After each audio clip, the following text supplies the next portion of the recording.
بسم اللہ الرحمن الرحیم۔ السلام علیکم۔ قرب قرآن سے آسمہ فروخ آپ سے مخاطب ہے۔ ہمارا آج کا موضوع ہے سورۃ المطففین۔ مطففین کا مطلب ہے ناپ تول میں کمی کرنے والے۔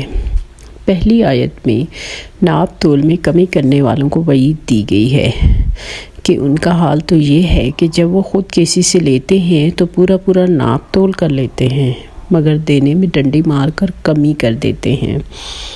تو ان کے لیے وعید ہے کہ وہ ایک بہت بڑی برائی میں مبتلا ہیں۔ انہیں اس کے برے انجام سے خبردار کیا گیا ہے، جیسا کہ سورۃ انعام میں فرمایا، انصاف کے ساتھ ناپو اور تولو، ہم کسی شخص کو اس کی قدرت سے زیادہ کا مکلف نہیں ٹھہراتے۔ آیت نمبر 152۔ پھر سورہ بنی اسرائیل میں ارشاد ہوا، جب ناپو تو پورا ناپو اور صحیح ترازو سے تولو۔ آیت نمبر 35۔ سورہ رحمان میں تاکید کی گئی ہے، تولنے میں زیادتی نہ کرو، ٹھیک انصاف کے ساتھ وزن کرو اور ترازو میں گھاٹا نہ دو۔ آیت نمبر 8 اور 9۔ قوم شعیب پر عذاب بھی اسی برائی کے سبب ہوا۔ اس برائی کی وجہ سے وہ قوم پوری کی پوری تباہ کر دی گئی تھی، جو اس برائی میں مبتلا تھی کہ وہ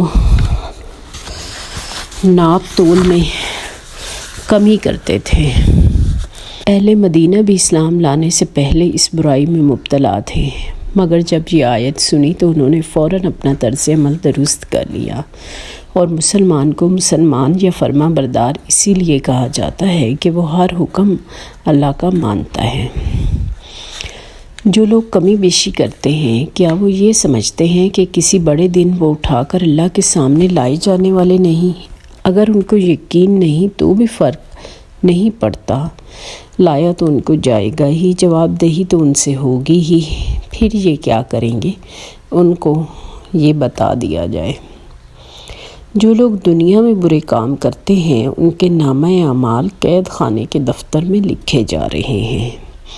ایک نامہ اعمال تو ہر ایک کا فرشتے لکھ رہے ہیں، مگر بدکاروں کے نامہ اعمال اس دفتر میں بھی جمع ہوتے جا رہے ہیں جو قید خانے کا دفتر ہے۔ اس دفتر میں جس کا نام ہوگا وہ آگ کی قید میں ہوگا۔ اس روز ان لوگوں کے لیے بڑی تباہی ہے جو جھٹلاتے ہیں اللہ کو، روز جزا کو، اللہ کے رسول صلی اللہ علیہ وآلہ وسلم کو۔ اور پھر کہا گیا کہ تم کیا جانو کہ وہ دفتر کیا ہے؟ وہ لکھی ہوئی کتاب ہے، اور منکرین وہ جس کی نگہداشت وہ فرشتے کرتے ہیں جو مقرب فرشتے ہیں، اللہ تعالیٰ کے مقرب۔ اور برے لوگوں کے لیے سجین ہے، اس کے الٹ نیک لوگوں کے لیے علیین ہے۔ علیین میں مقرب فرشتے ہیں جو نیک لوگوں کے اعمال جمع کر رہے ہیں۔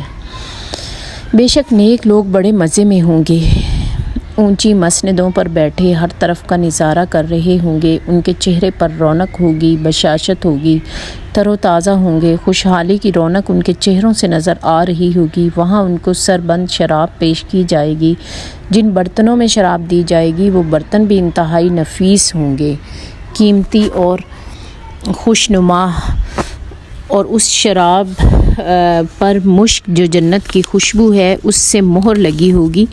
لوگ ایک دوسرے سے آگے بڑھنا چاہتے ہیں، اگر ایک دوسرے سے بازی لے جانا چاہتے ہیں تو دنیا کی حقیر چیزوں پر بازی لے جانے کا کیا فائدہ؟ یہ ہے وہ چیز جس پر انہیں ایک دوسرے سے بازی لے جانے کی ضرورت ہے۔ یہ اتنی اہم ہے کہ اس کے حصول کے لیے وہ ایک دوسرے سے آگے بڑھنے کی کوشش کریں۔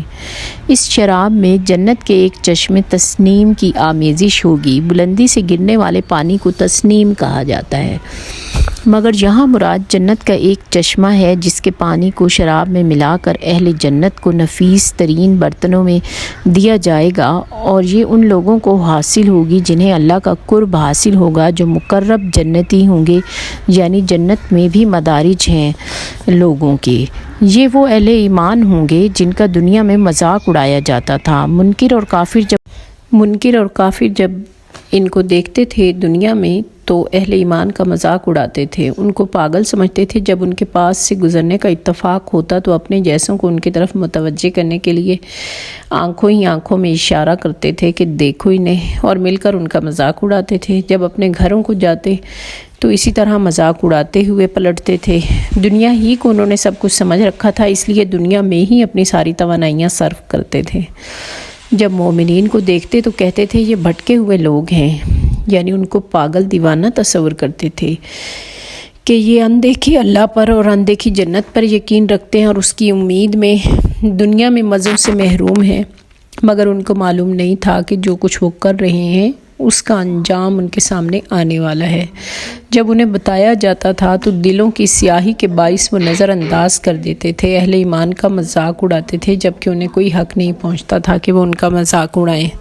ان کو کوئی نگران بنا کر نہیں بھیجا گیا تھا کہ وہ دوسروں کی نگرانی کریں اور ان کو دیوانہ سمجھیں اور ان پر ہنسیں، مگر وہ اپنے تئیں غرور میں مبتلا تھے، دوسروں کو حقیر سمجھتے تھے، پاگل تصور کرتے تھے۔ اب وہی لوگ جن کا وہ مذاق اڑایا کرتے تھے مسندوں پر بیٹھے ان کفار پر ہنس رہے ہوں گے۔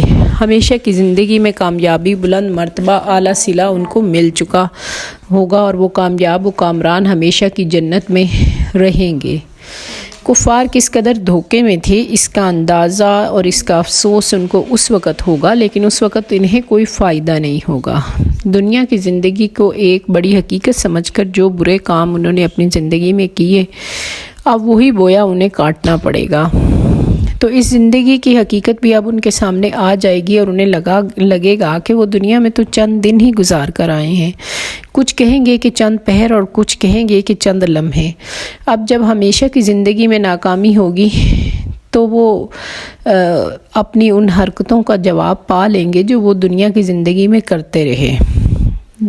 جن اہل ایمان کا وہ مذاق اڑاتے تھے آج وہ اونچی مسندوں پر بیٹھے ان کا حال دیکھ رہے ہوں گے اور یہ کافر حسرتوں میں مبتلا ہوں گے، مگر اب پچھتانے کا کوئی فائدہ نہیں، اب پچھتانا انہیں نفع نہ دے گا۔ اے اللہ، ہمیں المناک انجام سے بچانا، نیک لوگوں میں شامل کرنا، ان لوگوں میں جن سے تو راضی ہوا، اور آگ کے عذاب سے بچانا، اپنا فرما بردار بنانا۔ آمین ثم آمین۔